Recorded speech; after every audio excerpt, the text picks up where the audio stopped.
Saya sering merasa ketakutan akan kematian dan saat itu saya sangat takut sampai menggigil dan paranoid. Bagaimana cara syar'i yang harus saya tempuh? Jazakallah khair.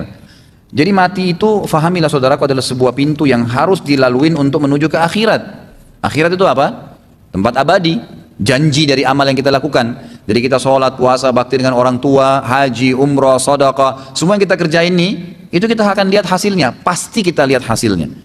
Ya, diterima semua sempurna atau tidak, gitu kan? Dosa yang kita lakukan juga akan kita diperlihatkan semuanya. Ya, kita akan diperlihatkan semuanya. Dan tidak bisa menuju ke sana mendapatkan hasil dari perbuatan kita kecuali kita lewatin sebuah pintu namanya mati. Mesti. Orang mukmin tidak takut dengan mati karena dia tahu dia akan mendapatkan hasil dari amalnya. Orang yang takut mati, orang yang banyak dosanya karena dia tahu sebenarnya ada feelingnya dia. Ini akan ada hukumannya.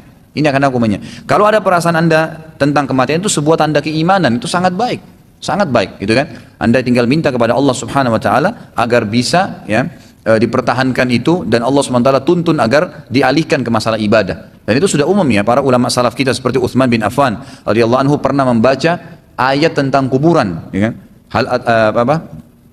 Hatta zurtumul maqabir, sampai kalian menziarahi kubur. Beliau langsung pingsan waktu baca ayat ini. Pingsan, tidak bisa bangun. Istrinya ketakutan, dipanggil sahabat-sahabat yang lain, dibangunin sampai disiramin air baru bangun. Kata mereka, ada apa wahai Utsman? Kenapa kau bisa pingsan hanya dengan baca ayat kuburan? Bukankah kau adalah kamu? Ini orang Arab kalau bilang anta, anta, wa anta, maksudnya kamu ini siapa gitu. Orang yang sudah dijamin masuk surga oleh Rasulullah SAW, anak mantunya Nabi, salah satu khulafaur rasyidin, banyak kelebihan lah gitu kan. Kata Utsman apa? Rasulullah SAW menjamin buat saya surga, tapi beliau belum jamin buat saya kuburan dan kematian. Maka saya takut saya disiksa dulu di sini, baru nanti saya masuk surga di sana. Sampai membuat ya mereka pingsan, ya pingsan. Para ulama salaf sampai menangis pada saat ingat kematian. Dan ini sebuah tanda keimanan ya. Bahkan ada di antara mereka dari tabi'in itu sengaja menggali liang lahat di belakang rumahnya, setiap malam dia masuk. Setiap malam dia masuk di liang lahat itu. Walaupun beberapa saat baru dia tidur. Sampai gara-gara itu tidak pernah ketinggalan sholat tahajud. Mereka bermuhasabah. Kalau anda bisa merasakan itu luar biasa. Gitu kan? Maka anda segera bertobat kalau punya dosa. Dan segera alihkan ke ibadah. Insya Allah itu sangat positif. Halal atau haram mendanai orang lain untuk beribadah haji sementara kita sendiri belum haji. Bila kita mampu namun tidak berhaji, bagaimana dosanya? Jadi bolehkah membiayai orang melakukan ibadah sementara kita belum melakukan? Jawaban yang paling kuat ulama mengatakan tidak boleh. Tidak boleh. Karena ibadah wajib itu seseorang lebih berhak, lebih pantas melakukan sebelum orang lain. Ya, bahkan sebagian ulama menarik juga ini di amal sunnah. Contoh, antum lagi lihat saf pertama kosong lagi iqamah. Kita nggak boleh persilahkan orang lain masuk sebelum kita masuk dulu. Lebihnya boleh disuruh masuk. Kalau kita di Indonesia kan silakan Pak, silakan disuruh maju orang ke saf pertama. Padahal dia lebih butuh pahalanya. Nggak boleh semestinya. Ini pendapat yang paling kuat, tidak boleh dia membiayai orang lain atau menyuruh orang lain melakukan ibadah sementara dia belum melakukannya. Nah, ini masuk dalam firman Allah, A'udzubillahi minasyaitonirrajim, kabura maqtan indallahi an taqulu ma la taf'alun. Sungguh sangat berat di sisi Allah kalian mengucapkan sesuatu yang kalian tidak kerjakan, gitu kan? Kalau mampu dan tidak haji berdosa karena rukun Islam. Ya, termasuk bagian daripada dosa besar. Dilarang ya, karena memang haji bagi yang mampu. Kalau sudah mampu tidak haji berdosa. Sama dengan zakat, sudah mampu tidak keluarin zakat. Mampu puasa Ramadan nggak puasa, sama dengan itu rukun Islam. Kalau sudah mampu maka berdosa. Apa yang dimaksud dengan kafaru min ahli kitab dalam surah Al-Bayyinah? Bukankah ahli kitab itu memang orang-orang kafir? Ya Allah pastikan bahwasanya telah kafir ahli kitab. Innal ladzina kafaru min ahli kitab, sesungguhnya ahli kitab telah kafir. Allah pastikan, gitu kan? Karena sekarang saja buktinya ayat ini sangat dibutuhkan ya. Sekarang ada orang yang mengatakan, orang-orang liberal yang mengaku muslim, ya, gitu. Mereka mengatakan semua agama sama. Ahli kitab itu bisa masuk surga kalau berbuat kebaikan, gitu kan? Nah, ini bantahan dari ayat ini. Allah SWT mengatakan memang telah kafir ahli kitab. Mohon ceritakan tentang Ya'juj Ma'juj. Ini sudah sering saya bilang, panjang ceritanya. Sabar aja nanti ya. Akan ada ceritanya nanti pada saat kita bahas kitab Minhajul Muslim, insya Allah itu akan ada bahasan tentang beriman kepada tanda hari kemudian. Nanti ada saya ceritakan semua tanda-tanda hari kiamat besar 10. Di antaranya Ya'juj Ma'juj. Sebagian ulama memakruhkan mendahulukan orang lain dalam beribadah. Apakah ada dalil yang kuat yang menjelaskan hal ini? Ya sudah ada jelas kaidahnya. Ya. Kaidah dalam ilmu ya, usul fikih, kawaid fiqhiyah dijelaskan tidak boleh seseorang mendahulukan orang lain dalam ibadah sementara dia belum melakukan, gitu kan? Diambil daripada firman Allah tadi, kabura maqtan indallahi an taqulu ma la taf'alun. Ya, sungguh berat di sisi Allah kalian mengucapkan, kalian menyuruh orang lain melakukan satu perbuatan sementara kalian sendiri tidak melakukannya. Jadi diambil daripada ayat itu. Tentang umat Islam yang akan terbagi menjadi 72 golongan, apakah Ustadz mempunyai referensi golongan-golongan apa saja itu? Ada buku Saya pernah bawa itu hari itu, hari ini saya nggak bawa. Kalau memang yang bertanya berminat, insya Allah nggak ada halangan. Rabu depan saya bisa bawakan nanti. Judulnya Golongan yang Selamat. Inilah golongan yang selamat. Cukup tebal. Nanti Anda bisa baca buku itu karena kalau saya jelaskan akan panjang gitu kan. Bisa dibeli nanti insya Allah terbitan Pustaka Tazkiyah. Kalau tidak nunggu juga saya Rabu depan, tidak masalah. Bisa dicari di toko buku. Pokoknya terbitan Pustaka Tazkiyah judulnya Golongan yang Selamat. Ustaz, tahun 2008 saya bekerja di Saudi. Saya melaksanakan haji dengan travel haji di Riyadh. Saat mabit di Mina, pembimbing menyatakan cukup mabit di sebagian Aziziyah saja karena Mina sudah sesak dengan jemaah dari luar Saudi. Sehingga ada ulama Saudi yang mengeluarkan fatwa sah apabila bermalam di sebagian wilayah Aziziyah yang berdekatan dengan Mina. Apakah betul ada fatwa seperti ini? Sah atau tidak hajinya? Setahu saya tidak ada. Setahu saya ya, tidak ada fatwa itu. Ya, satu-satunya ya pendapat ulama tentang masalah Mina ini adalah kalau misalnya memang Mina sudah betul-betul penuh, nggak ada lagi tempat dan memang bersambung seperti saf sholat, bersambung karena memang Aziziyah ini pas di sebelah perbatasannya dengan Mina itu sebuah gunung saja, sebuah gunung gitu kan, itu bersambung memang tempatnya sudah nggak ada lagi tempat, bersambung jemaah yang sedang istirahat di Mina terus bersambung sampai ke Aziziyah, mungkin ini satu-satunya cara yang masih boleh, tapi kalau enggak nggak boleh. Dan subhanallah orang yang mengatakan tidak ada tempat itu tidak benar. Ya, tidak benar. Saya pernah berapa kali haji pada saat masih mahasiswa di sana. Itu kalau kemah-kemah pun penuh, kami banyak di pinggir jalan banyak jemaah haji pada duduk, gitu kan? Di Mina itu bebas orang duduk di mana saja. Di masjidnya, di pelatarannya, banyak tempat kosong, banyak. Mungkin kalau tidak ada kemah, mungkin bisa saja. Allahu alam. Tapi kalau tempat itu banyak sekali yang kosong, banyak sekali yang kosong. Ya. Kalau bagaimana hajinya tadi, hajinya sah saja, gitu kan? Kalau memang dia tidak tahu, dia sah saja, tapi dia dianjurkan untuk menyembelih dam. Karena kalau dia tidak mabit di Mina, maka itu berarti meninggalkan salah satu daripada kewajiban haji. Maka dia wajib dam, menyembelih hewan ya. Kalau yang batal hajinya kalau dia tinggalkan Arafah. Kalau Mina, Muzdalifah, dia dalam kondisi tidak tahu atau darurat, meninggalkan karena sakit, misalnya ada udzur syar'i, atau darurat dia harus pulang ke Indonesia karena tugas negara misalnya, maka itu berarti dia bisa ganti dengan dam, menyembelih hewan. Kalau kita niat beramal untuk orang lain, misal melakukan haji untuk orang yang telah meninggal, apakah kita juga mendapat pahalanya sehingga pahalanya menjadi double? Iya, dapat pahala. Jadi kan jelas kita mengerjakan satu ibadah untuk orang lain, kita bersedekah untuk orang tua kita sudah meninggal, kita juga dapat pahala sedekah itu. Jelas, kata Nabi SAW, siapa yang menunjuk orang, memudahkan orang untuk melakukan satu perbuatan atau mendapatkan pahala, maka dia akan mendapatkan pahala juga yang sama. Jadi dia dapat pahalanya. Sama dengan orang yang menyuruh orang lain sholat. Kita sholat, dia sholat, kita dapat pahala kita, dia dapat pahala dia, tapi kita dikasih pahala seperti dia karena kita yang mengajaknya. Kenapa ada banyak sekali versi doa harian? Contohnya doa sebelum makan. Setahu saya ada beberapa versi. Yang manakah yang sesuai dengan tuntunan Nabi?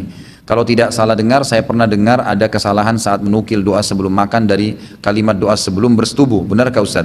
Jazakallah khair. Sebenarnya sih memang kalau ragam doa itu sudah umum ya. Memang begitu dalam sunnah Nabi SAW. Sebagaimana juga ayat Al-Quran. Seperti kisah Nabi Musa AS, gitu kan? Sering terulang tuh di beberapa ayat, terulang. Itu memang kata para ulama adalah ijaznya Al-Quran. Ijaz itu maksudnya kelebihannya Al-Quran malah. Karena dengan retorika lain diceritakan, gitu kan? Dengan bahasa lain. Dan dari situ sudah bisa diambil grammar bahasa Arab. Begitu pula dengan doa-doa dari Nabi SAW. Doa iftitah ada 5 macam, ada 7 macam, doa ruku ada 7 macam, iftitah ada 7 macam, ada macam-macam doa-doanya. Ya, memang begitu ragamnya. Tapi khusus kalau masalah sebelum makan, yang saya tahu Allahu alam, hadis yang paling sahih hanya membaca bismillah saja. Kalau Allahumma barik lana fima razaqtana wa qina adzabannar, ini hadisnya lemah. Hadisnya sangat lemah. Maka ulama kalau mengikuti sunnah Nabi tidak mengajarkan doa ini kepada anak-anaknya, tapi membaca bismillah saja cukup. Dan ini juga disarankan agar bismillahnya dengan jahar. Keluarin suara. Karena syaitan sering curi di situ kesempatan, kan dia mau ngambil makanan kita. Makanya kalau antum pegang minuman, bismillah. Mau makan, bismillah. Sebutin. Bahkan Abdullah bin Umar radhiyallahu anhu setiap mau masukkan makanan atau minuman di mulutnya bismillah. Setiap lepas dia bilang alhamdulillah. Jadi satu gelas air bisa sampai 10 kali dia baca bismillah, bisa 10 kali alhamdulillah. Berapa banyak pahala didapatin tuh, gitu kan? Sampai seperti itu karena memang sunnahnya membaca pada saat mau makan dan minum, gitu kan? Dalam hadis lain dikatakan siapa yang masuk ke dalam rumahnya kemudian dia memberikan salam untuk dirinya atau keluarganya, syaitan di sekitar rumahnya berkata kepada teman-temannya, tidak ada tempat nginap buat kalian malam ini. Salam itu menjadi tameng buat syaitan masuk ke dalam rumah. Dan siapa yang makan membaca bismillah, syaitan berkata lagi di sekitar rumahnya dengan teman-temannya, tidak ada makan malam untuk kalian malam ini. Jadi mereka tidak bisa mencuri itu. Musawwir itu sebatas mana? Apakah menggambar wajah saja sudah termasuk? Terus kalau apa ini? Saya tidak tahu, foto. ke sosial media, bagaimana hukumnya? Baik, musawir ini adalah orang yang melukis sebenarnya. Asal katanya adalah orang yang melukis. Kata Nabi SAW, orang yang paling berat siksanya hari kiamat adalah al-musawwirun. Orang yang paling berat siksanya hari kiamat adalah orang yang melukis atau mengukir, gitu kan? Dan di sini dibatasi dengan hal-hal yang dilarang oleh Nabi SAW, khususnya yang berjiwa sebenarnya, manusia, hewan. Lalu ulama tambahkan jin dan malaikat. Karena ini jin dan malaikat gaib, tidak kelihatan. Kalau ada orang rekayasa dia buat, berarti dia membuat rekayasa cerita, gitu kan? Kalau manusia sama hewan jelas tidak boleh karena berjiwa, gitu kan? Kalau pohon, kalau pemandangan langit, bintang-bintang, matahari semua tidak ada masalah. Jadi terbatas di situ saja yang dilarang, gitu kan?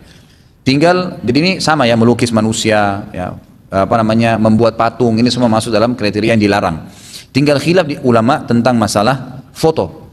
Bolehkah foto itu masuk ke dalam ancaman hadis tadi Nabi yang berbunyi orang yang paling berat sisanya hari kiamat adalah orang yang suka musawwir, ya, melukis tadi itu. Maka jumhur ulama mengatakan foto masuk kecuali darurat. Misal untuk paspor, ijazah, nggak ada masalah. Atau memang seseorang yang harus dipampangkan. Misal memang dia seorang yang berbahaya, maka kalau tidak diperlihatkan gambarnya maka akan bermasalah, gitu kan? Contoh itu sesuatu yang darurat, KTP, kan itu semua harus ada, akte lahir, misalnya ijazah, memang diperlukan, maka itu darurat tidak ada masalah. Kalau Syekh Utsaimin lebih umum sedikit, beliau mengatakan boleh saja foto, tapi juga ada kriteria yang dibolehkan, yang harus dibatasi, ya. Yang pertama tidak boleh ada kemaksiatan di situ. Tidak boleh ada kemaksiatan di foto. Misal seseorang sengaja menyimpan foto lawan jenis yang kelihatan auratnya. Baik laki-laki menyimpan foto perempuan, perempuan menyimpan foto laki-laki, gitu kan? Kecuali foto pasangannya, boleh. Foto suami istri misalnya, dia mau tahu foto istrinya, dia tinggalnya jauh jaraknya, atau istrinya foto anaknya, ini anak kita udah baru mandi dikirimin, oh suaminya lagi di luar negeri supaya dilihat sama dia. Itu umumnya pendapat Syekh Utsaimin masih dibolehkan. Kalau memang tidak ada kemaksiatan, yang pertama ya, ini kriterianya harus tidak ada kemaksiatan. Jadi bukan orang yang tidak dihalalkan. Yang kedua, tidak dipajang. Tidak dipajang, karena ada hadis Nabi SAW yang berbunyi, rumah yang dipajang ya lukisan atau taswir tadi itu ya, bisa masuk di sini kriteria foto di sini, maka tidak akan dimasuki oleh malaikat. Tidak akan dimasuki oleh malaikat. Jadi saya juga sarankan teman-teman bisa beli buku yang pernah juga saya bawain itu, judulnya Rumah-rumah yang tidak dimasuki oleh malaikat. Bisa dibaca di situ, diantaranya yang ada taswirnya tadi ini, yang masalah gambar ini. Jadi ini kriteria yang kedua, ya, tidak boleh dipajang. Kemudian yang ketiga, gitu kan, tidak berlebih-lebihan. Maksudnya berlebih-lebihan ini foto yang tidak perlu, nggak perlu, ya, diambil sekian banyak. Ada orang subhanallah setiap ganti baju foto, gitu kan. Untuk apa nggak tahu? Mukanya tetap muka itu juga sama, gitu kan. Kulitnya tetap itu, matanya tetap itu, tidak ada yang berubah. Apa memang kalau dia foto yang ke 1000 matanya jadi tinggal satu di tengah, kan tidak. Jadi nggak perlu berlebih-lebihan. Ini ada batasannya, gitu kan. Nah kalau memang dari pendapat Syekh Utsaimin ini masih dibuka umum oleh para ulama. Kalau fotonya darurat silahkan. Itu pun tadi kriteria tidak boleh haram, tidak boleh dipajang, dan tidak berlebih-lebihan. Allahu a'lam. Riba, teman saya dengan kekurangan pengetahuannya, dia terlilit riba, kredit sepeda motor. Terus sikap saya untuk memahamkannya bagaimana kalau sudah terlibat riba seperti itu? Apakah harus dihentikan, kembalikan motornya atau dilanjutkan? Ini Allah mengatakan dalam Al-Quran. Kalau seandainya kalian terjerumus dalam riba, kemudian kalian taubat, apa kata Allah? Falakum ru'usu amwalikum la tadlimuna wa la tudlamun. Kalian boleh mengambil apa yang sudah berlalu itu, tapi jangan buka lagi pintunya. Motor terlanjur di KPR, rumah terlanjur di KPR. Kalau kita mampu lunasin, alhamdulillah. Tapi kalau tidak, ya sudah jalanin, tapi jangan buka lagi pintunya. Cuma banyak ikhwah yang tidak paham. Begini ya, coba difahamin ancamannya Allah di dosa yang kita buat, ikhwah. Tidak ada manfaatnya buat dosa itu. Nggak ada manfaat yang kita dapatkan gitu, kenikmatan yang sebentar. Riba ini kata Nabi SAW, 1 dirham riba lebih berat daripada 36 kali berzina. Berat itu, bukan hal yang ringan, kan gitu. Kemudian dalam hadis lain dikatakan riba 70 sekian tingkatan, yang paling rendahnya itu seperti seseorang berzina dengan ibunya. Berat. Ngapain harus riba? Kalau Anda bilang, Ustaz saya kalau tidak KPR, saya tidak bisa punya motor. Itu kan pendapat Anda. Siapa yang bilang? Coba gunakan iman, mulai nabung dari sekarang. Karena 100.000 tidak bisa terkumpul tanpa 10.000. 1 juta tidak bisa terkumpul kecuali dengan 100.000. Ya kan gitu. 10 juta tidak bisa terkumpul kecuali dengan 1 juta. Artinya mulailah nabung, coba. Niat dengan baik, ya Allah mudahkan saya tabung uang saya ini. Target kita bisa nabung per hari 10.000, 100.000, 50.000, 30.000. Kali jumlah harga motor itu 10 juta, 15 juta. Kira-kira berapa lama saya harus nabung? Sabarin aja, nggak apa-apa. Sabarin aja. Kadang-kadang manusia terlalu terbawa hawa nafsu. Anda pengen sekali punya mobil mewah. Baiklah, anggap Allah sudah kasih Anda dapat mobil mewah itu. Kadang-kadang anggaplah dengan cash, Masya Allah, rezekinya. Ya. Cash aja, ya tidak usah kita bicara kredit. Pada saat Anda dapat, Anda bangga. Seminggu kemudian, sebulan kemudian, tahun depan keluar model baru. Oh, punya saya tahun 2013, sudah ada mobil 2014. Terbawa hawa nafsu, nggak selesai-selesai itu kalau nafsu mau diikutin. Ya gitu. Padahal sebenarnya nanti juga ada saatnya kok. Nanti juga ada saatnya, nggak ada masalah. Bedanya antara orang yang naik mobil angkut dengan mobil pribadi itu memang kemasannya. Tapi tujuannya sama-sama naik mobil. Bahkan mobil umum itu ada supirnya, mobil pribadi belum tentu kadang-kadang pakai supir, gitu kan. Jadi kemasannya boleh mengejar, tapi jangan sampai kita kejar dalam kondisi kita berbuat maksiat kepada Allah, ikhwan. Sabarlah, ya, nikmatin proses hidup ini. Ya. Haramkah penghasilan yang diperoleh jika sewaktu masuk kerja tersebut dengan cara menyuap? Contohnya waktu daftar CPNS. Jadi melihat itu haram atau tidak, dilihat dari kelayakan Anda. Itu dulu pertama. Kalau seseorang itu masuk melamar di sebuah perusahaan kerja, dia tidak layak di situ, tidak ada skillnya, bukan orang yang punya hak di situlah, gitu kan? Lalu dia bayar sehingga lolos, ini namanya sogok. Sogokannya haram, pendapatannya haram. Kita lihat kasus yang lain. Saya mau kerja di satu perusahaan, anggaplah tadi ini, mau jadi CPNS tadi ini. Baiklah, saya layak memang, saya punya ijazah, saya punya skill, tapi karena persaingan banyak dan memang kalau tidak bayar tidak bisa lolos. Padahal sebenarnya saya berhak untuk itu. Ada orang misalnya dia tes, memang dia bagus, dia jawab semua, tapi ditahan oleh panitia sengaja supaya dia bayar. Lalu dia bayar untuk lolos. Ini bukan sogok, ikhwan. Ini bukan sogok, karena kita berhak di situ. Saya punya barang datang dari luar negeri, tahan sama bea cukai. Bea cukai minta 1, 2, 3, 4, 5 syaratnya, saya penuhin. Semua saya kasih syarat-syaratnya. Lalu ditahan juga. Alasannya karena minta duit, saya kasih duit. Sogok kah itu? Bukan sogok ini. Karena itu hak saya. Mereka tahan. Sogok itu yang kita berikan sementara kita tidak punya hak di situ. Tanah ini bukan punya saya bayar pengacara supaya jadi hak saya. Nah itu sogok namanya. Karena sogokan itu membayar ya sebagian harta yang menyebabkan hak orang lain jadi milik kita. Itu namanya sogokan. Jadi perlu difahamin ya. Kalau Anda layak di sini dan memang tidak bisa kecuali dengan cara itu, maka itu berarti tidak ada masalah. Tapi kalau Anda tidak layak berarti haram semuanya nih. Haram sogokannya dan haram pendapatannya. Otomatis itu. Sebagai suami, apa yang harus dilakukan sikap suami tersebut jika istrinya seperti tersebut di atas, yaitu istrinya melakukan itu sebelum mereka menikah. Sudah saya jelaskan tadi. Tinggal lihat keadaannya. Kalau keadaannya dia tidak layak, minta saja keluar dan insya Allah menjadi ibu rumah tangga di rumah jauh lebih baik. Apakah boleh kita datang ke tempat duka orang non-muslim? Tidak boleh mutlak. Semua yang berhubungan dengan ibadah non-muslim tidak boleh dihadiri. Nggak boleh. Tidak boleh ucapin selamat Natal. Tidak boleh mengunjungi kalau dia lagi kematian. Itu ritual. Boleh menjenguk kalau sakit boleh. Membantu orang susah boleh. Bertetangga boleh. Bisnis sama non-muslim boleh. Silaturahim dengan keluarga non-muslim yang memang belum masuk Islam boleh. Bakti dengan orang tua non-muslim boleh. Tapi tidak boleh pada hal-hal yang berbau ibadahnya. Nggak boleh. Termasuk ibadah adalah pada saat mereka syukuran, mereka Natalan, mereka juga menghadapi kematian. Jadi nggak boleh. Tunjukkan prinsip, memang ini maaf agama saya larang. Tapi yang lain kita boleh kerjakan. Yang dibolehkan dalam agama.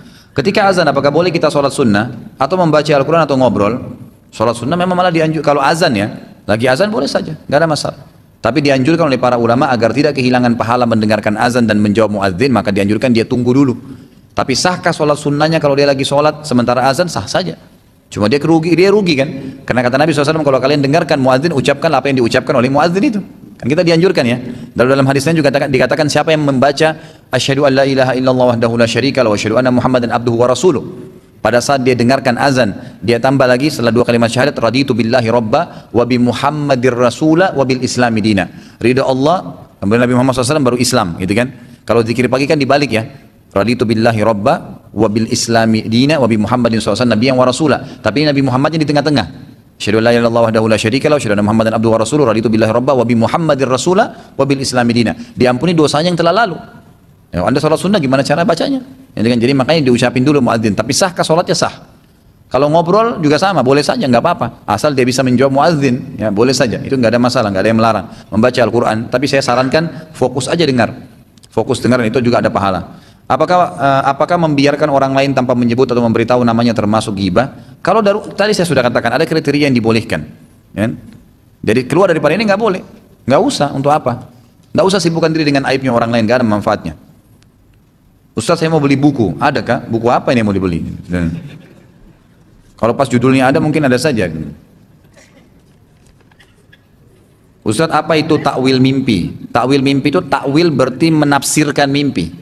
Nah ini kalau mimpi tidak boleh sembarangan disampaikan ya, harus kepada ahlinya. Memang sedangkan di kalangan ulama saja tidak semuanya orang boleh diceritakan mimpi. Dan mimpi ini ada dua macam, ada hilm, ada ru'yah. Hilm itu dari syaitan dan ru'yah itu dari Allah Subhanahu wa taala. Kata Nabi SAW dalam hadis Bukhari, ya, ru'yah itu ru'yah shadiqah, mimpi yang benar bagi orang beriman adalah salah satu dari cabang-cabang kemukjizatan kenabian yang tersisa. Misal kita mau haji mimpi lihat Ka'bah, gitu kan? Orang tua kita mau datang berkunjung ke Jakarta terus kita mimpi ketemu orang tua, gitu kan? Begitu ada orang yang sudah meninggal kita mimpi dia menggunakan baju ihram, sesuatu yang baik lah, gitu kan? Maka itu insya Allah semua dari Allah Subhanahu wa taala. Orang mimpi kiamat, orang mimpi masuk ke surga, masuk ke neraka, itu terjadi. Gitu kan? Itu berarti baik saja.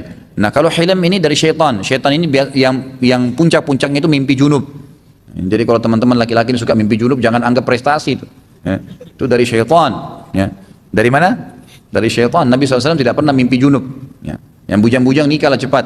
Ya. Mana Abdul Razak? Nikahlah cepat. Ya.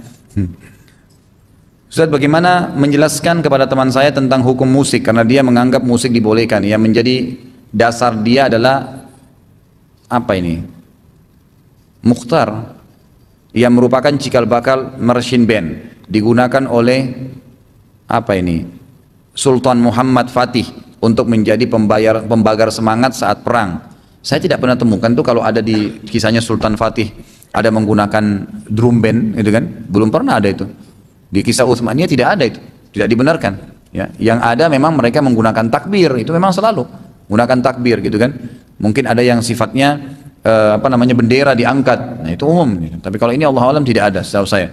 Jadi bisa kita lihat buku siapa yang mengatakan musik itu haram, tulisan Syekh Albani. Tapi di sini memang beliau menjelaskan musik yang boleh dan musik yang tidak boleh.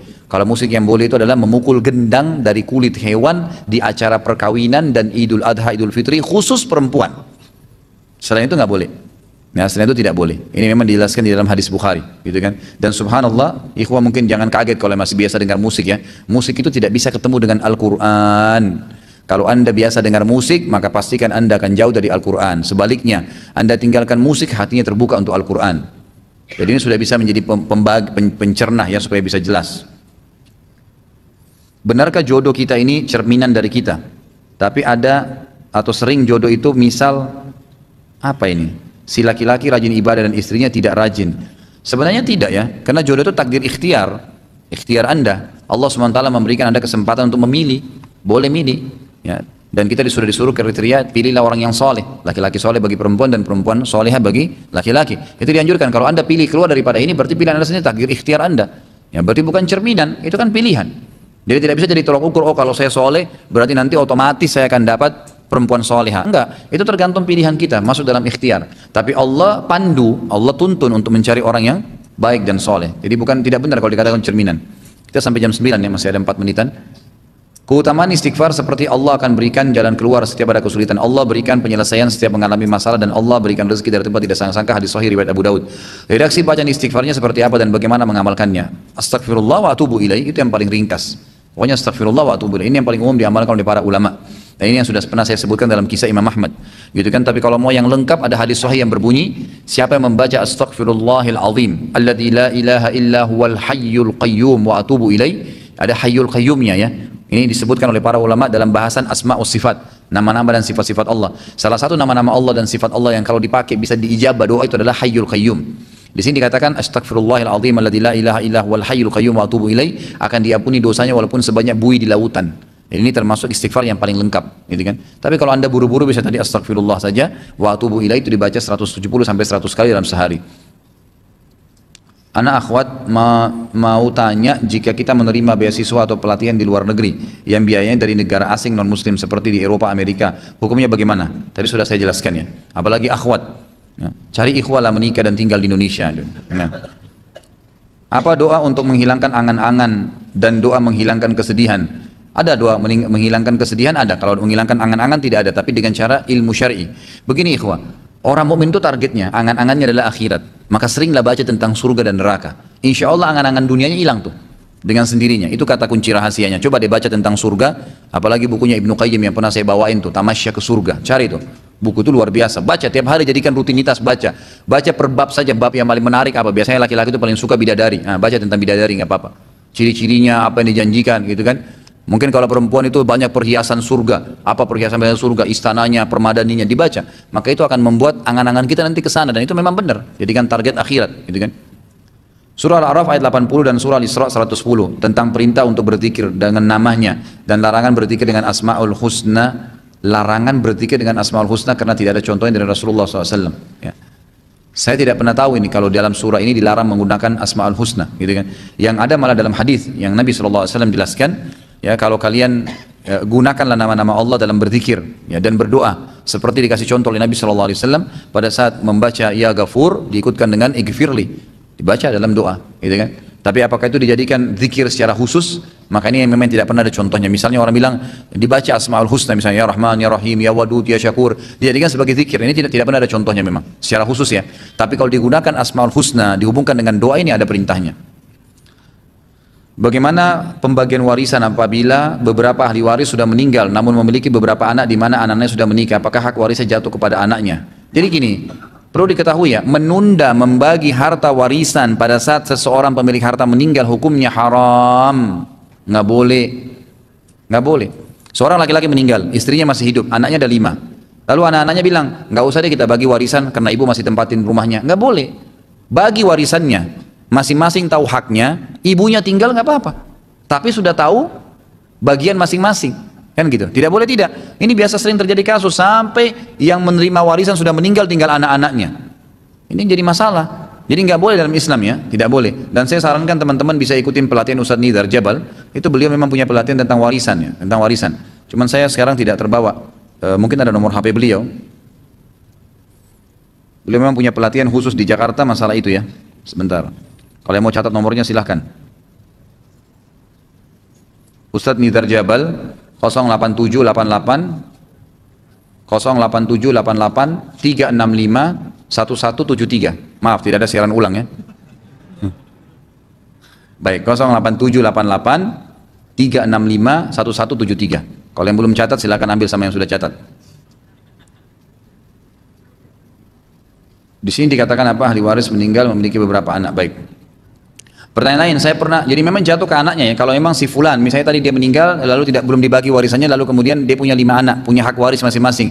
Karena kelamaan tidak dibagi, maka salah satu anaknya meninggal dunia. Apakah hak warisnya jatuh kepada anaknya si fulan yang sudah mati? Jawabannya iya.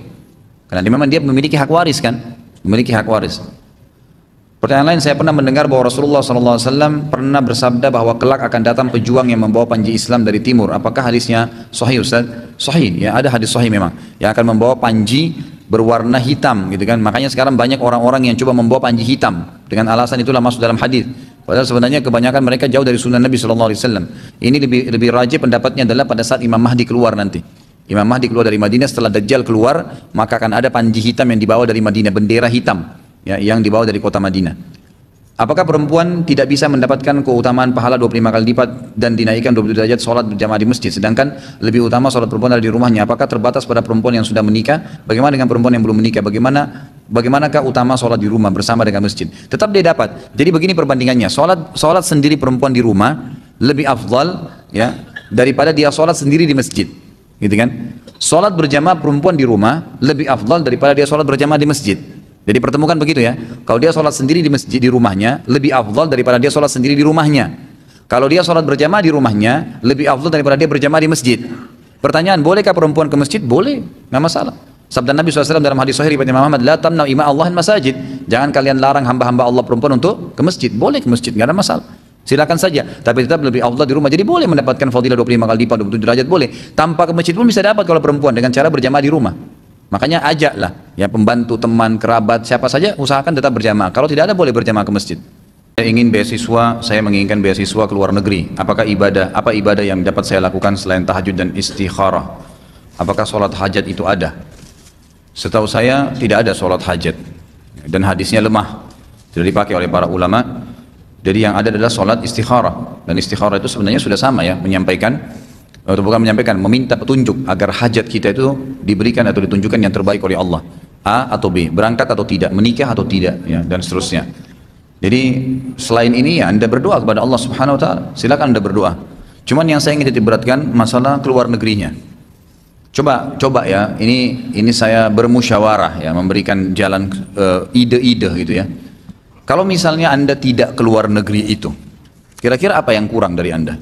Misal ya, ini cuma pemikiran saja. Apalagi kalau yang Anda akan datangi negeri kafir. Anda harus merenungi baik-baik penanya ini, hadis Nabi SAW, Ana bari'un mimman asya baina adhuril musyrikin. Saya berlepas tangan dari orang-orang yang sengaja hidup di tengah-tengah orang musyrik. Kata para ulama hadis, ini orang muslim yang tidak ada hajat darurat, sengaja pergi tinggal di tengah-tengah kaum musyrikin, orang-orang kafir. Makanya dianjurkan untuk tidak dilakukan. Pertama, terganggu dari sisi sholat. Kedua, dari sisi makanan. Ketiga, tradisi. Keempat, cuaca. Banyak sekali. Dan umumnya ini ya, tidak khusus penanya ini, umumnya teman-teman kita muslimin ini mau keluar negeri, apalagi ke negara-negara non muslim, hanya karena gengsi. Hanya karena di Australia, di Amerika turun salju. Emang ada apa dengan salju Bapak Ibu sekalian? Kalau butuh salju, ambil es batu, blender jadi es. Tahukah Anda kalau salju sedang turun, mobil nggak bisa jalan? Susah, harus pakai baju tebal. Saya bukan melarang tinggal di luar negeri ya, boleh. Karena materi kita ini didengar oleh seluruh dunia.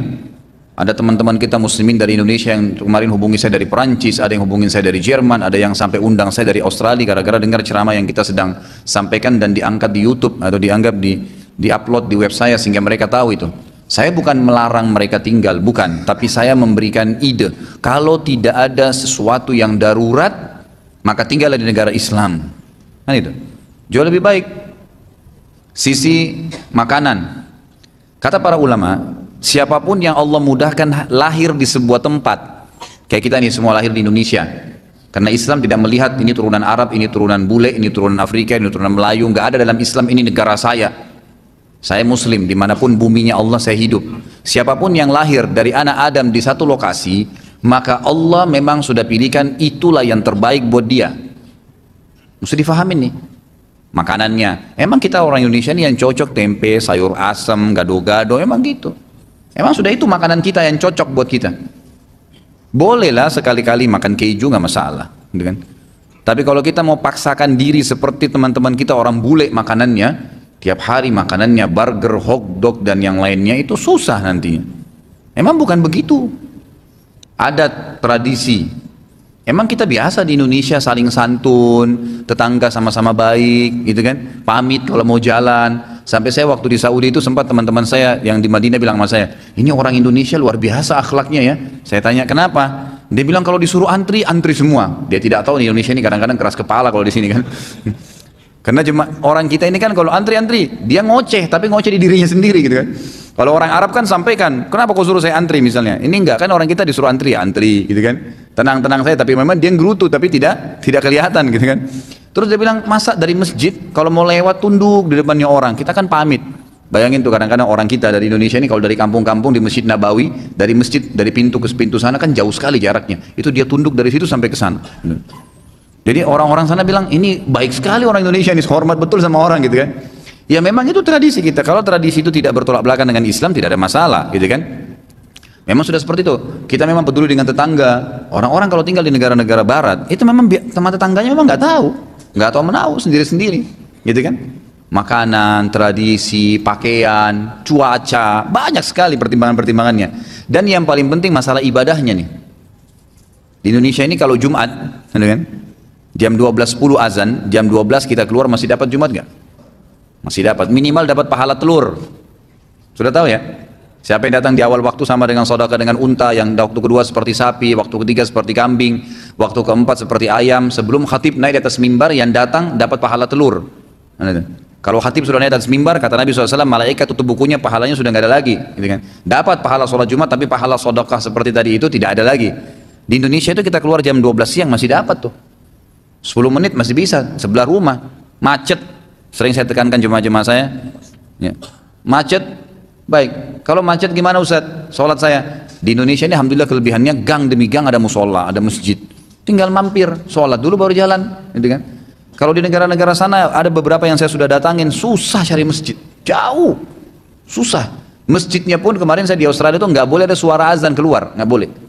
Jadi di dalam dikekang suaranya. Di Indonesia Masya Allah mik sama mik berantem gitu kan. Sana azan, sini azan, sana qomat. Luar biasa itu. Kita bisa lihat orang Islam di kiri kanan kita, makanan-makanan kita semua makanan-makanan yang insya Allah dijamin halal. Sekali lagi saya bukan menghardik teman-teman tinggal di luar negeri, tidak. Mungkin ada orang muslim lahir memang dasarnya di negara-negara muslim, memang dasarnya lahir di situ, memang dia besar di situ, atau memang ada kebetulan orang muslim bertugas negara, atau memang mungkin dia pernah pergi belajar kemudian dia Allah bukain rezeki di sana kemudian dia tinggal, ya itu haknya dia lah. Tapi jangan ini diumumkan, jangan ini semua muslim digituin, nggak bisa. Jadi coba Anda, coba muhasabah, introspeksi diri dulu. Kalau memang negara yang Anda mau pergi ini tidak mengganggu akidah Anda, silahkan. Nggak ada masalah, darurat nuntut ilmu. Tapi kalau di Indonesia ada, nggak ada masalah. Itu kan cuma karena dikatakan, oh kalau di sana keren, ijazahnya dari sana, apa segala. Itu kan cuma persepsi saja. Emang ijazah mau diapain?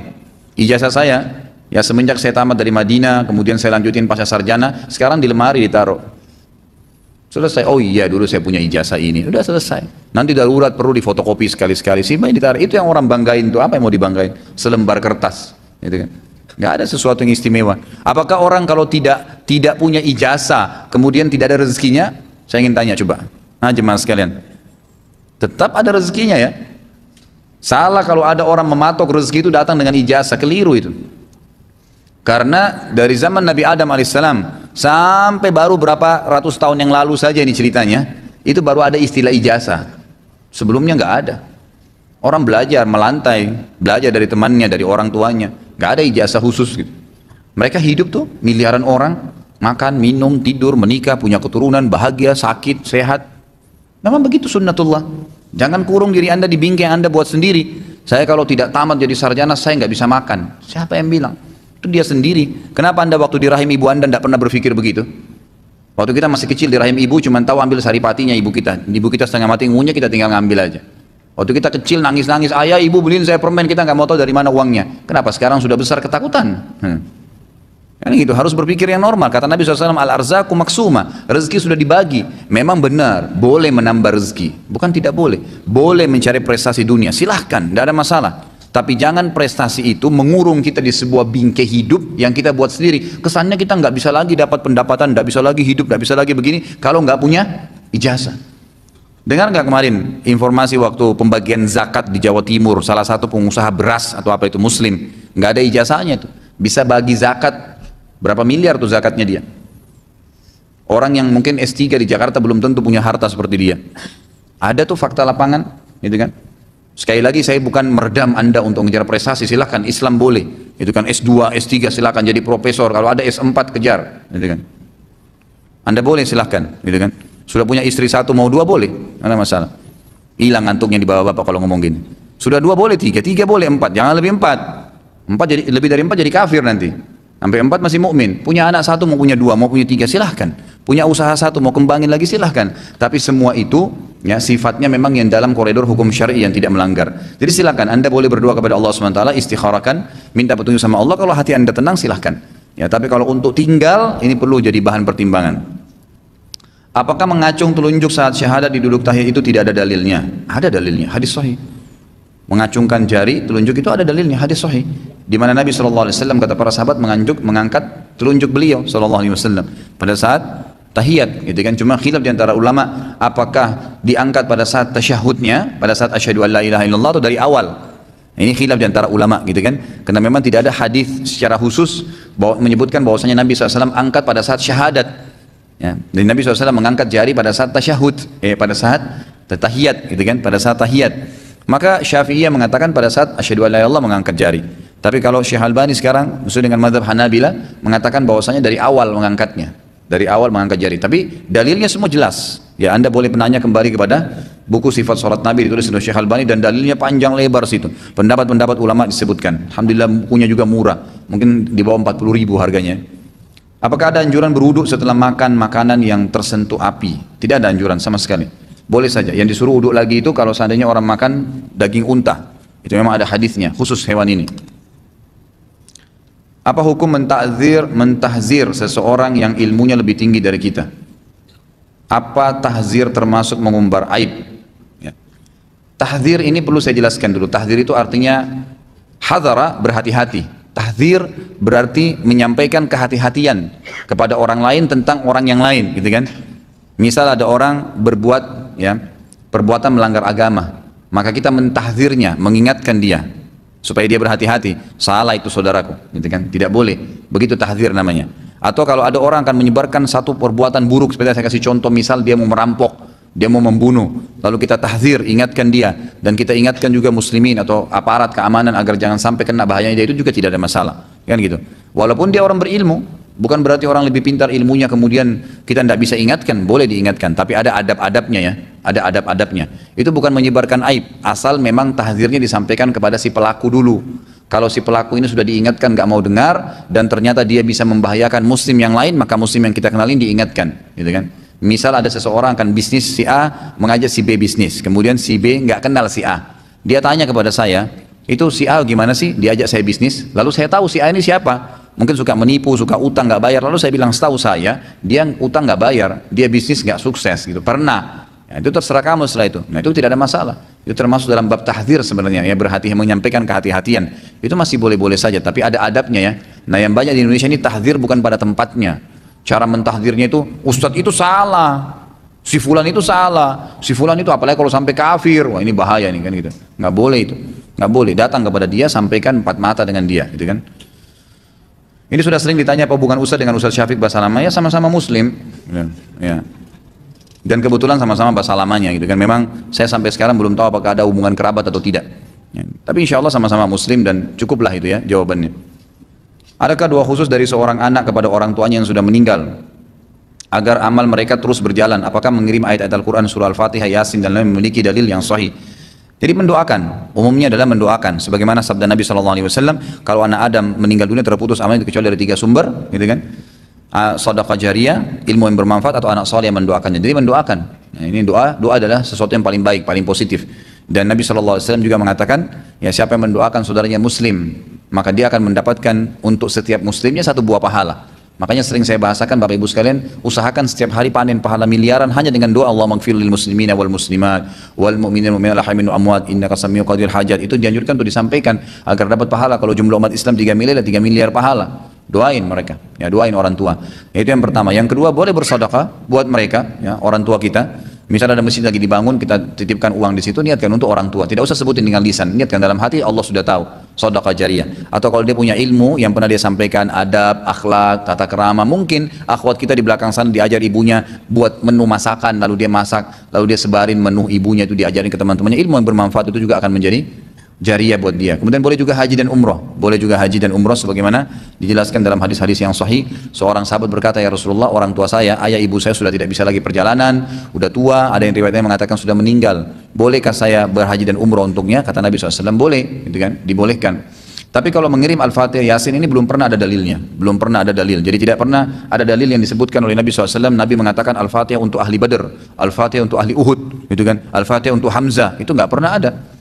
Maka sebaiknya kita tidak melakukannya. Jadi bukan karena kasus membaca Al-Qur'annya ya, kasusnya Nabi SAW tidak pernah contohkan.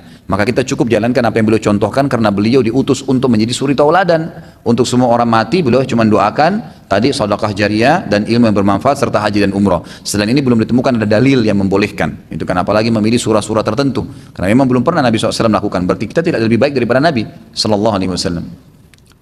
Dengan banyaknya kuburan yang terdapat di sekitar masjid di Indonesia, bagaimana hukum sholat di sana? Kalau kuburan itu di dalam fisik masjid, ini tembok masjid yang dipakai sholat 5 waktu, di dalamnya nggak boleh sholat di situ. Sebagaimana sabda Nabi SAW dalam hadis Bukhari, la taj'alu kuburakum masajid. Nggak boleh kalian jadikan kuburan kalian sebagai masjid. Artinya masjid yang ada kuburannya, kuburan yang ada masjidnya, semuanya dianjurkan tidak disolati, gitu kan?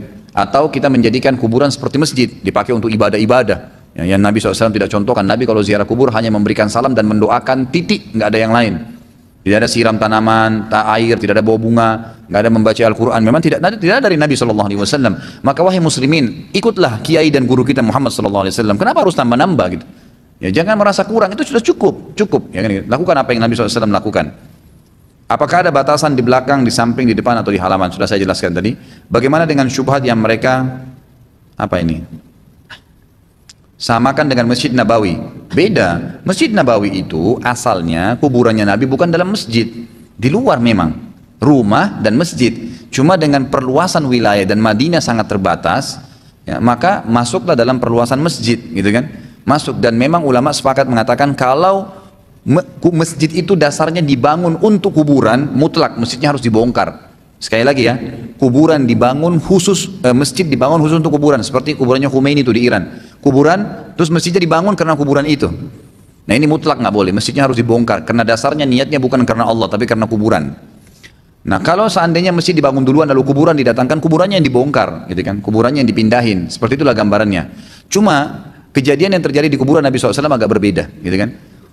Pernah waktu kuburan atau rumah Nabi SAW ingin ditaruh di luar masjid, maka terdapat kesempitan lokasi di situ karena memang kuburan Nabi SAW dalam rumah Aisyah dengan masjid beliau bersebelahan, dan di sebelahnya rumah juga itu tidak jauh dari situ ada kuburan Baqi, ada kuburan para sahabat. Maka tidak bisa rumah Nabi SAW digeser, akan dibongkar. Kalaupun dibiarkan di situ, maka dia akan dempet. Karena gini, di zaman Nabi SAW itu ini rumah Nabi, ini masjid. Yang mana akan digeser nih? Masjid kah yang digeser atau kuburan rumah Nabi SAW yang digeser? Kalau mau digeser ke sebelah sini ada Baqi, ada kuburan para sahabat. Ini digeser ke sini, ini kuburan, ini masjidnya Nabi asal di sini. Yang dikenal dengan Raudhah itu pas sebelahnya kuburannya Nabi, gitu kan? Tapi bukan di dalam kuburan ya. Maka memang posisinya berbeda nih kuburan Nabi, masjid Nabi SAW. Karena beliau waktu keluar dari rumahnya, kalau mau sholat itu beliau cuma buka pintu, langsung masuk masjid, langsung masuk Raudhah. Yang sekarang dikasih karpet hijau itu memang bersebelahan begini. Kalau ini dipindahin, ya, supaya rumahnya Nabi jadi luas, supaya orang bisa ziarah kubur misalnya, maka berarti pindah dari lokasi asal yang Nabi SAW bangun masjidnya. Kalau kuburannya Nabi dibongkar, ini nggak ada dalil memindahkan kuburannya Nabi, ini bukan kuburan manusia biasa, dan dasarnya di luar masjid, gitu kan? Nah, jadi dia pada saat perluasan masjid masuklah di dalam, dan ini juga untuk mengantisipasi agar jangan sampai nanti kuburan Nabi disembah-sembah. Kalau dalam masjid sekarang kan bisa diawasin, ada tugas. Kalau di luar kan agak sulit, gitu. Seperti itu. Jadi berbeda, tidak bisa disamakan dengan kuburan Nabi. Ini kuburannya siapa yang Anda mau samakan dengan kuburan Nabi? Tidak mungkin sama kan, nggak mustahil gitu. Itu pemahamannya ya. Jadi ini seorang Nabi berbeda, dan nanti akan terjadi fitnah yang lebih besar gitu. Kalau seseorang mempunyai utang pada kita tapi dia tidak mau membayarnya pada kita walaupun dia sudah mampu untuk membayarnya, apa sebaiknya kita lakukan? Tagih. Kalau dia tidak mau sudah serahkan kepada Allah. Tapi dia sendiri itu mendapatkan dosa yang besar. Ya, sebagaimana sabda Nabi SAW, matlul ghani zulm. Nanti akan ada bahasan tuh. Dosa besar setelahnya nanti itu akan ada orang yang mampu tapi sengaja tidak mau bayar utangnya, maka itu termasuk kezaliman, dosa besar. Allah SWT akan hukum dia, dan Allah akan punya cara mengembalikan uang Anda nantinya. Dan Anda boleh menagih ya, boleh menagih. Yang penting tidak melakukan hal-hal yang melanggar agama. Bolehkah kita menasihati teman-teman yang lain untuk tidak mau kasih utang sama dia dengan alasan kita katakan sama orang bahwasanya dia orangnya zalim dan tidak mau? Kalau Anda ditanya oleh orang memang, ya silahkan. Tapi kalau Anda sebarkan sendiri, buat iklan, ya, buat di Facebook, si fulan tidak bayar utang saya, itu nggak boleh. Nyebarin aib itu yang kita bahas tadi, nggak usah lah. Yang gitu. Seorang muslim itu kalau hilang darinya sesuatu, ikhwas sekalian, uang jatuh, HP hilang, apa sajalah, ya, maka kita bermuhasabah. Caranya begini kata ulama, mungkin HP itu ada uang haramnya, mungkin dompet itu ada uang haramnya.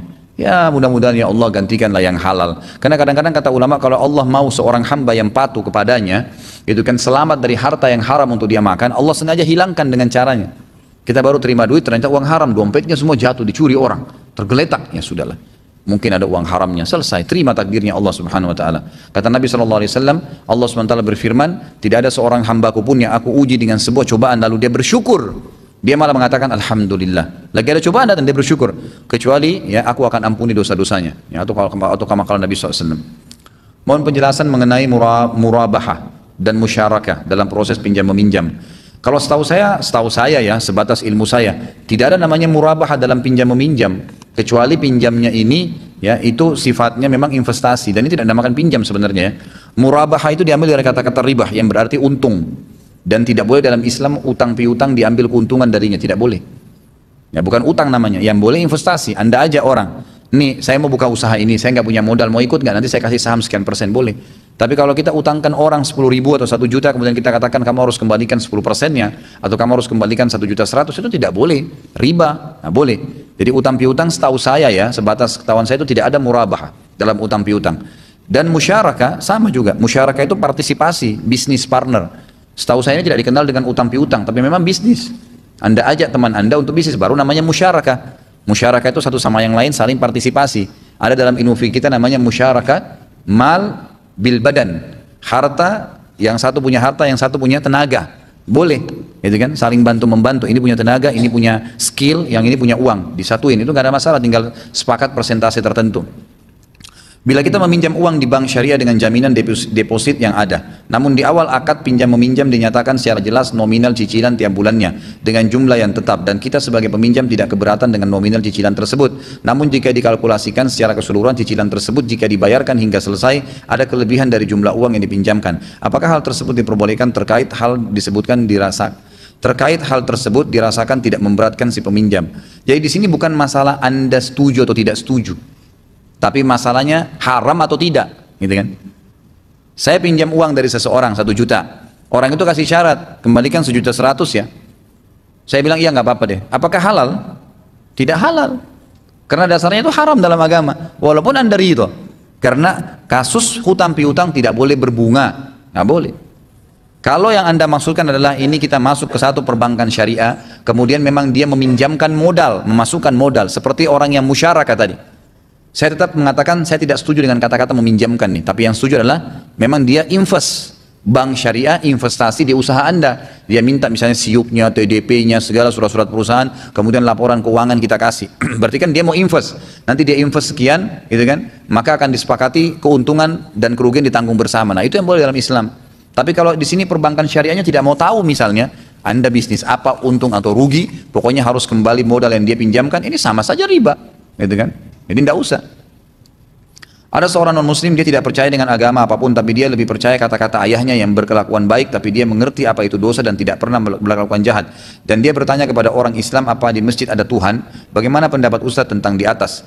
Tentu dari mana dia bisa tahu ini baik atau tidak? Dari ayahnya kan? Tanya ayahnya. Ayahnya tahu ini baik dan buruk dari mana? Pasti tetap ujung-ujungnya itu akan lari kepada wahyu. Karena seseorang manusia, sosok siapapun tidak pernah bisa tahu ini baik atau buruk kecuali tuntunan wahyu. Kan gitu. Kita tahu dari mana nih? Oh ini makan babi itu tidak baik misalnya. Jadi Allah Subhanahu wa taala memberikan panduan kepada manusia, baik itu sensor di tubuhnya atau dengan ilmu pengetahuan. Misal, Allah turunkan wahyu menyampaikan ini makanan haram ya, kita harus makan yang halal dan thayyib, baik dan berkualitas. Berarti ayam halal, tapi pada saat sudah rusak, sudah hilang thayyibnya, nggak boleh lagi dimakan, gitu kan? Agama menuntun seperti itu. Nah, tidak mungkin orang, diikuti juga dengan sensor tubuhnya. Kita kalau lagi meriang, gitu kan? Allah berikan sensor, kita nggak mau kena air dingin. Dari mana itu? Itu dari Allah SWT pencipta, Allah kasih itu, Allah SWT yang kasih itu, gitu kan? Jadi kalau masalah dia tidak percaya Tuhan, kemudian dia bisa tahu kebaikan, itu dia tidak sadari kebaikan itu sebenarnya dari Allah SWT. Dari mana semua ini? Dari Allah Subhanahu Wa Taala. Siapa yang menciptakan langit dan bumi? Siapa yang menciptakan manusia? Siapa yang menciptakan pohon-pohon? Tidak ada kecuali satu Tuhan, Allah Subhanahu Wa Taala. Orang Nasrani pun, ini kan dikatakan tadi ada seorang non Muslim, tidak disebutkan agamanya. Baik. Itu dia tidak beragama, ini tidak beragama, dia mengikuti kebaikan yang dilakukan ayahnya. Ayahnya pasti punya panduan, tidak mungkin tidak. Baik buruknya itu diikuti dari panduan wahyu. Kalau kita telusuri ujung-ujungnya pasti kembali kepada wahyu. Kalau ditanya apakah di masjid ada Tuhan, ya kita jawab, Tuhan itu bukan di masjid. Tuhan kita di atas langit. Allah SWT mengatakan, "Tsumma stawa 'alal 'arsy." Gitu kan? Di atas langit lah Allah Subhanahu wa taala. Ini jawaban sederhananya. Tuhan ada di mana? Tuhan ada di langit, gitu kan? Kenapa Tuhan tidak kelihatan? Karena Tuhan terlalu besar. Allah SWT terlalu besar, Allah itu akbar, maha besar dan tidak akan kelihatan dengan panca indera manusia. Dan kami meyakini itu, namanya iman. Iman itu meyakini sesuatu yang tidak kelihatan dengan panca indera, gitu kan? Bukti-buktinya cukup banyak, ya, banyak sekali bukti Allah SWT ada, gitu kan? Dari mana penciptaan, dari mana adanya langit, dari mana adanya bumi, dan kata para ulama ringkasnya di kitab Minhajul Muslim, Syekh Abu Bakar Jazair punya petunjuk yang baik sekali. Secara dalil akal beliau mengatakan, banyaknya manusia yang beriman tentang adanya Tuhan Allah, diutusnya 124.000 nabi. Adanya banyak dai-dai dan ulama yang mengingatkan manusia tentang wujudnya Allah. Itu menandakan memang Allah itu ada. Dan dari 7,3 miliar manusia jumlahnya sekarang di seluruh dunia, itu 6,3 miliar semua orang beriman kepada Allah. Yahudi, Nasrani, dan Muslim. Gitu kan? Itu mereka orang-orang yang yakin ada Tuhan namanya Allah, cuman ada kemusyrikan, ada penolakan terhadap nabi-nabi yang datang setelah nabi mereka, gitu kan? Jadi cuman 1 miliar saja dari 7,3 miliar itu yang tidak beriman kepada Allah atau bergabung agama-agama lain, ya, orang Hindu, orang Buddha, ateis, gitu kan? Jadi sebenarnya secara akal pun lebih banyak memang orang yang beriman, dan tidak mungkin orang sebanyak itu semuanya dusta dan salah. Itu kalau mau secara akal gitu kan. Dan kata para ulama, belum pernah ada yang mengaku sebagai Tuhan yang menciptakan langit dan bumi kecuali Allah. Dan Allah sudah tekankan dalam kitab Al-Quran, ada Namrud, ada Fir'aun, raja-raja yang sudah menguasai dunia mengaku sebagai Tuhan, toh mati juga ujung-ujungnya. Dan Allah ceritakan kisah mereka, bagaimana pada saat mereka menolak, Allah utus kepada mereka rasul-rasul dan mereka mau membunuh rasul. Ya, Namrud mau ingin bunuh Ibrahim, Fir'aun ingin bunuh Musa, maka Allah bunuh, musnahkan mereka. Dan itu jelas sekali dalam kisah Al-Quran gitu kan. Jadi seperti itu gambarannya. Ada seorang perempuan, dia sudah berkerudung, tetapi ke bawahnya masih memakai celana yang membentuk tubuhnya. Dia sudah diberi nasihat, tapi katanya belum siap. Bagaimana menurut Ustaz, apakah dia tetap berdosa? Berdosa, gitu kan? Berdosa. Yang jadi masalah, dia masih belum meyakini bahwasanya agama ini tuntunan hidup. Ibnu Taimiyah rahimahullah, beliau pernah pagi-pagi duduk dari pagi subuh sampai terbit matahari, sampai waktu syuruk. Cari pahala haji umroh ya, sebagaimana sabda Nabi SAW, siapa yang sholat subuh berjamaah lalu duduk sampai terbit matahari, berzikir kepada Allah, bermajelis ilmu atau membaca Al-Quran, kemudian dia sholat 2 rakaat setelah terbit matahari, maka pahalanya sama dengan haji dan umroh, sempurna gitu kan. Beliau tiap hari duduk begitu. Muridnya pernah datang mengatakan, wahai imam, kenapa anda duduk begini? Kata beliau, ini orang yang sudah punya iman dalam hati. Dia bilang, ini adalah sarapan saya, ini makanan saya, bagaimana saya bisa hidup kalau tanpa makan? Jadi saudaraku, kita ini punya 2 hal di tubuh kita, ada jasad, ya, ada tubuh kita ini, itu kan, dan ada jasad dan ada jiwa, ada ruh. Dua-duanya butuh makanan. Kadang-kadang kita ini sibukkan diri memberikan makan jasad kita saja, tapi jiwanya nggak dikasih makan, kan itu. Jadi dia makan nasi, minum air, makan ayam, itu jasad. Anda hadir sekarang di majelis ilmu ini, sebenarnya kita sedang makan nih, tapi untuk jiwa. Kalau dua-duanya kenyang itu bagus, gitu kan. Manusia banyak tidak balance, mereka cuma kasih makan jasadnya, jiwanya dilupakan. Makanya orang yang seperti ini yang masih belum menjalankan agama dan mengatakan belum siap dan seterusnya, bagaimana bisa dia mengatakan pada saat perutnya lapar, saya belum siap makan? Nggak bisa sebenarnya, gitu kan? Tidak ketemu secara akal. Mestinya dia siap untuk makan kalau pada saat lapar, sebagaimana dia siap juga menutup auratnya yang merupakan perintah Allah, ya, yang merupakan juga itu makanan dari jiwanya. Itu kan makanan jiwa, gitu kan? Dia akan lebih terjaga. Apalagi kalau dia tahu hikmah-hikmah besar dari masalah hijab. Allah SWT mengatakan dalam Al-Quran, A'udzubillahi minasyaitonirrajim, dzalika adna alla yu'zain. Tujuan utama hijabnya perempuan adalah supaya tidak diganggu oleh orang lain.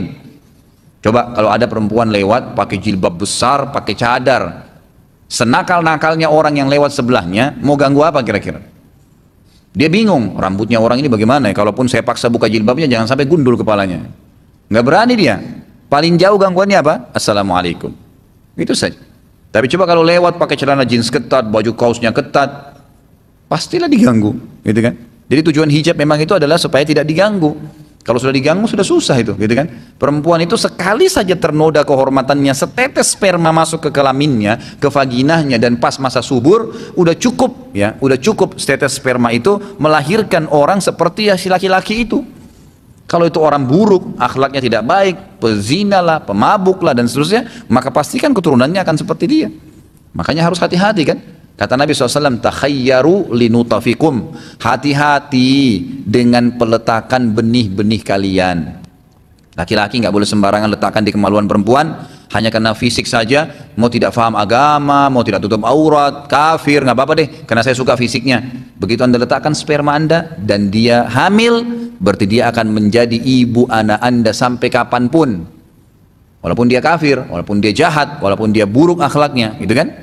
Sama halnya sebaliknya muslimah, sembarangan laki-laki dia jadikan sebagai pasangannya, status sperma masuk, hamil, maka laki-laki yang buruk tadi akan menjadi ayah anaknya sampai kapanpun. Kenapa akan dinisbatkan? Makanya hati-hati, nggak boleh sembarangan gitu ya. Jadi orang seperti ini mungkin karena belum paham, semoga Allah berikan hidayah ya. Kalau perempuan pakai celana jeans ketat, apa bedanya dengan tidak pakai celana, jemaah sekalian? Sama saja, beda warna, kan itu. Kalau pakai celana jeans biru, kalau tidak pakai, Allahu alam, gitu kan. Tapi yang jelas kelihatan orang sudah tahu, oh ini pahanya begini, oh betisnya begini. Dan apa kata ulama? Kalau ada seorang wanita yang keluar dengan kelihatan auratnya, lalu diperkosa oleh penjahat, maka yang penjahat tadi dapat dosa, yang perempuan juga sudah diperkosa dapat dosa. Yang begitu, karena dia penyebab.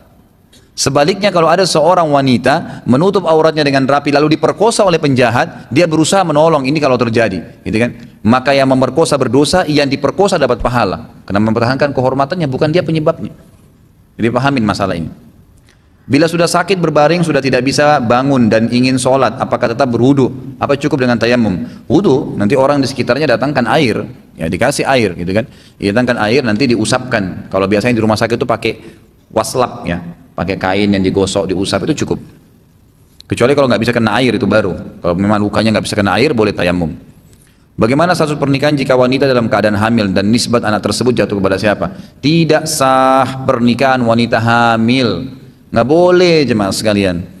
Walaupun dia nikah dengan laki-laki yang menghamilinya, dari mana hukumnya? Nabi SAW mengharamkan pernikahan wanita hamil, nggak boleh sampai dia meletakkan hamilannya tadi. Dan anak itu tidak boleh nisbat kepada pemilik sperma, nggak bisa. Nisbatnya kepada nama lain dibuatin, misalnya Abdullah. Abdullah ini nggak ada orangnya. Memang begitu dinisbatkan, begitu dalam Islam, gitu kan? Ini yang banyak orang Islam tidak fahamin sehingga mereka menganggap nggak apa-apa deh. Ya, karena ini tidak dijelasin hukumnya, maka di Indonesia contoh kasus banyak anak-anak muda kalau orang tuanya nggak setuju, zina dulu, hamil dulu di luar nikah, baru mereka nikah. Mereka nggak paham kalau nikahnya nggak sah kalau nikah sementara hamil, dan anak yang lahir nanti itu tidak boleh nisbat kepada si laki-laki pemilik sperma. Nggak ada hak waris di antara mereka, tidak ada penisbatan. Ini hukum syar'i. Ya, ini jelas tidak boleh sama sekali. Nabi SAW melarang wanita hamil di Madinah untuk menikah sampai dia meletakkan bayinya. Dan beliau SAW mengatakan dalam hadis yang sahih, tidak ada penisbatan anak zina dengan pemilik sperma, nggak boleh. Dan tidak ada juga hak waris di antara mereka.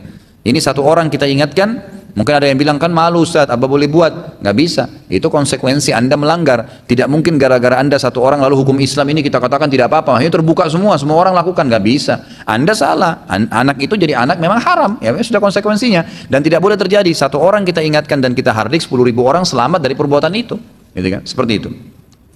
Bolehkah membatalkan sholat seorang diri jika ada sholat berjamaah yang baru dilakukan? Boleh, nggak ada masalah, ya. Boleh saja, kalau lagi kita masuk masjid, sholat, kemudian ternyata ada orang yang lagi berjamaah, boleh dibatalin, karena jamaah lebih afdal.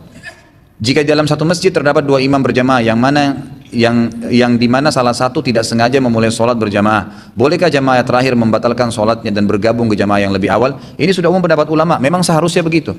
Karena Nabi SAW mengatakan, atau melarang ada dua imam dalam satu masjid.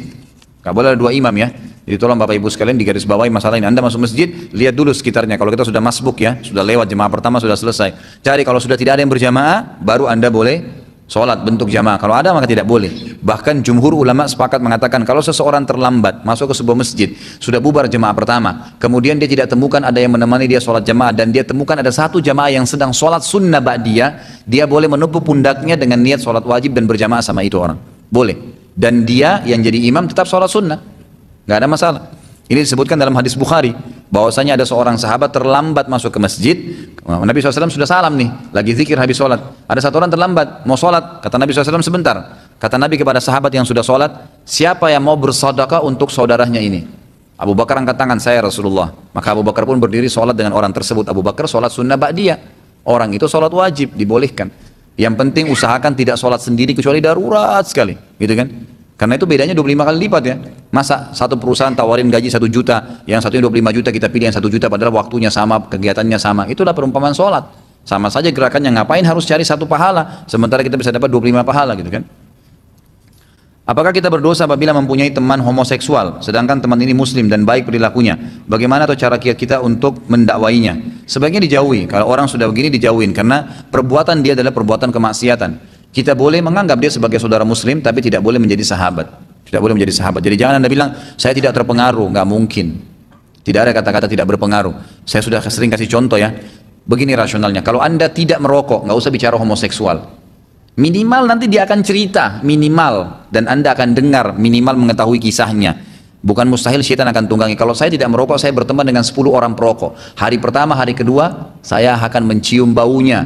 Seminggu kemudian mereka bilang, coba aja, yang penting kau tahu. Sebulan kemudian sudah pernah merokok, setahun kemudian jual rokok. Bukan cuma merokok lagi.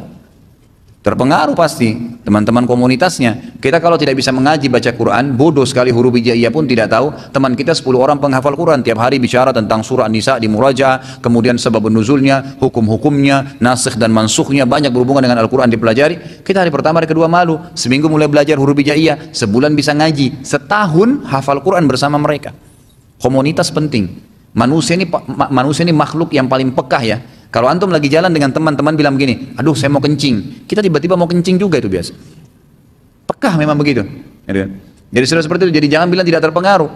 Kalau anda mempertemukan ada teman saya homoseksual baik perilakunya, ada orang mukmin dan tidak homoseksual baik perilakunya. Kenapa harus dia gitu kan? Karena masalahnya berpengaruh. Kalau bagaimana mendakwanya, sampaikan. Dakwah disampaikan bahwasanya perbuatan kamu ini haram, homoseksual itu haram, kamu harus bisa terapi diri kamu. Bagaimana caranya? Kamu menikah normal. Obatnya cuma kembali kepada jalan yang benar. Homoseksual dia kembali menikah dengan perempuan yang baik-baik, dia taubat dari dosa, insya Allah Allah akan maafkan itu, gitu kan? Jadi insya Allah akan bisa dengan cara dia menjalani ya, yang Allah Subhanahu Wa Taala perintahkan.